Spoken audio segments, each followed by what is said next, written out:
اس وقت آپ کو براہ راست یہ چلتے ہیں، مسلم لیگ نون کے رہنما احسن اقبال کی نیوز کانفرنس کر رہے ہیں کی گئی کہ جس نے کبھی زندگی میں ایک یونین کاؤنسل بھی نہیں چلائی تھی اسے ایٹمی طاقت کی وزارت عظمیٰ کی کنجیاں تھما دی گئی، اور اس کے نتیجے میں آج ہم پاکستان کا جو حال دیکھ رہے ہیں وہ سب کے سامنے ہے۔ پاکستان کے عوام مہنگائی کے بدترین طوفان کے نرغے میں ہے۔ یہ وہ طوفان ہے جس کی پیش بندی اور جس سے ہم نے قوم کو اپوزیشن کے بینچوں سے آگاہ کیا تھا۔ عمران خان جب آئی ایم ایف سے معاہدہ کر رہے تھے تو ہماری قومی اسمبلی میں تقریریں موجود ہیں، ہم نے چیخ چیخ کر کہا تھا کہ یہ پاکستان کے معاشی مفادات کا سودا کر رہے ہیں، یہ غریبوں کے مستقبل کا سودا کر رہے ہیں،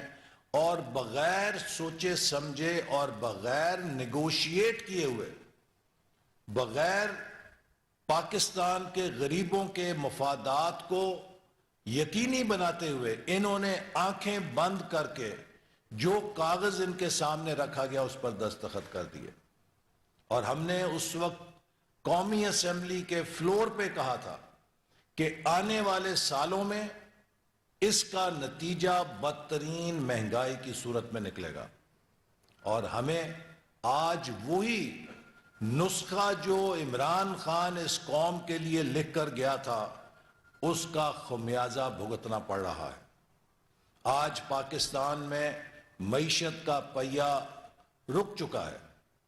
پاکستان میں نوجوان نا امیدی کا شکار ہو رہے ہیں جیسے کہ 2013 میں تھے۔ آج پاکستان کے غریب اسی طرح مہنگائی کی چکی میں پس رہے ہیں جیسے 2013 میں تھے، اور میرا پیغام پاکستان کے غریبوں کو، پاکستان کے عوام کو یہ ہے کہ جیسے 2013 کے بعد نواز شریف کی قیادت میں پاکستان مہنگائی کی چکی سے آزاد ہوا تھا، انشاءاللہ تعالی 2024 میں پھر ہم مہنگائی کی چکی سے عوام کو کامیاب ہو کر نجات دلائیں گے۔ جیسے 2013 میں ہم نے مایوس نا امید نوجوانوں کو،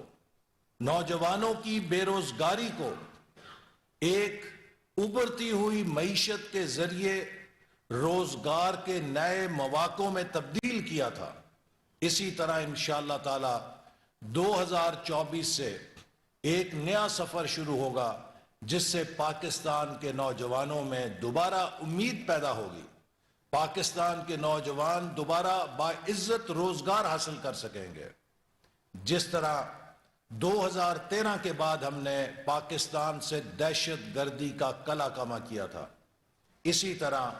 2024 کے بعد پھر ہم پاکستان کو امن کا گہوارہ بنانے کے سفر کا آغاز کریں گے۔ آج الحمدللہ ہمارے پاس ہمارے قائد نواز شریف کی صورت میں ایک ایسی آزمودہ تجربے کار قیادت موجود ہے کہ جس نے مہنگائی کو، دہشت گردی کو شکست دی تھی، اور آج پھر ہمیں اس کی ضرورت ہے، اور مجھے یقین ہے کہ نواز شریف صاحب کی قیادت میں پاکستان نہ صرف معاشی بحالی کے عمل میں کامیاب ہوگا بلکہ نواز شریف صاحب کی جو بین الاقوامی پوزیشن ہے، جو ان کی عالمی سطح پہ ساکھ ہے، اس کے نتیجے میں ہم پاکستان کے تمام دوست ملکوں سے مثالی تعاون حاصل کرنے میں بھی کامیاب ہوں گے، تاکہ پاکستان کی معیشت کو مضبوط بنیادیں ہمیشہ کے لیے فراہم کی جا سکیں۔ چین کے ساتھ،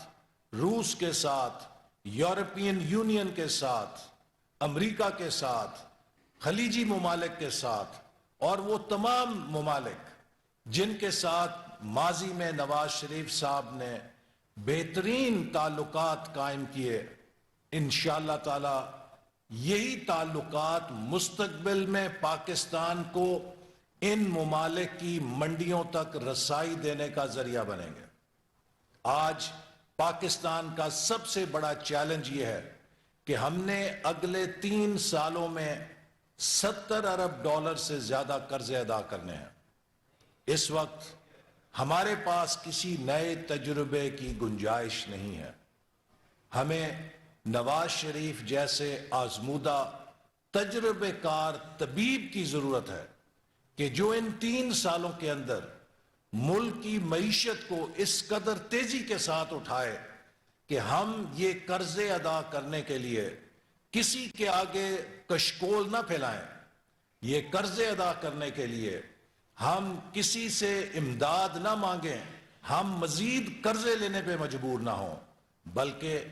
پاکستان اپنی برآمدات کے ذریعے, پاکستان اپنی ترسیلات کے ذریعے, پاکستان اپنی خود انحصاری کے ذریعے اور پاکستان اپنے وسائل کو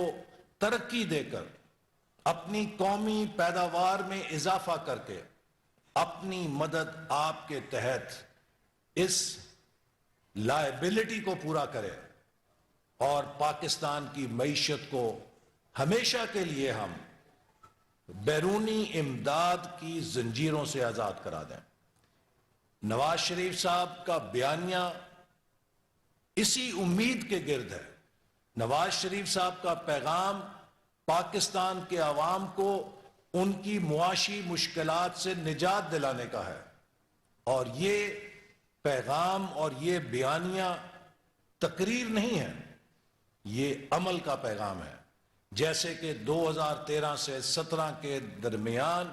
انہوں نے کر کے دکھایا تھا. وہ ٹیسٹڈ لیڈر ہیں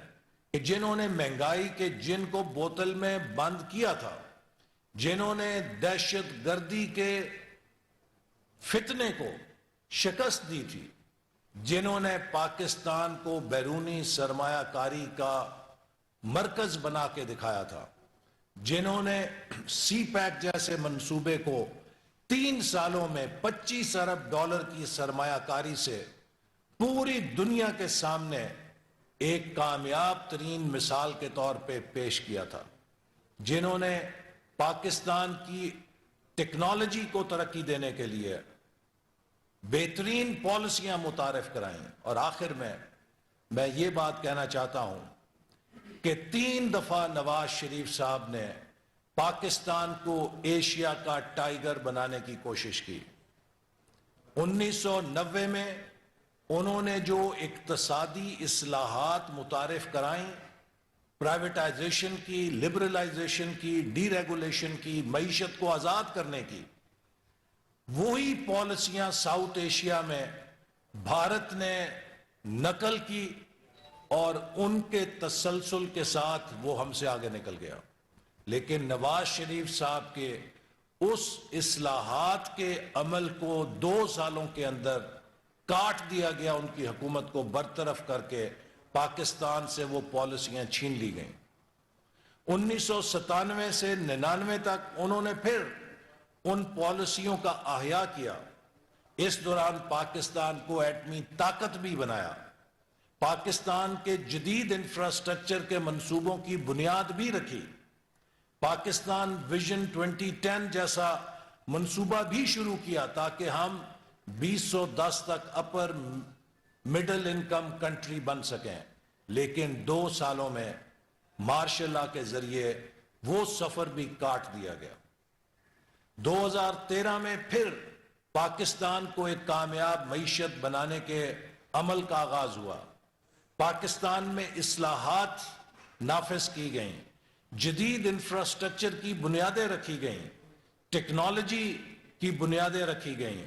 ایک نالج اکانومی کی بنیادیں رکھی گئیں. ویژن 2025 کے ذریعے 2025 تک پاکستان کو ٹاپ 25 اکانومیز میں شامل کرنے کا سفر شروع کیا گیا, جس کی تصدیق عالمی اداروں نے 2017 میں کی کہ Pakistan is well on the way to be in the top 20 economies of the world by 2030. لیکن 4 سالوں میں اس سفر کو بھی کاٹ دیا گیا. پاکستان کے ساتھ اب مزید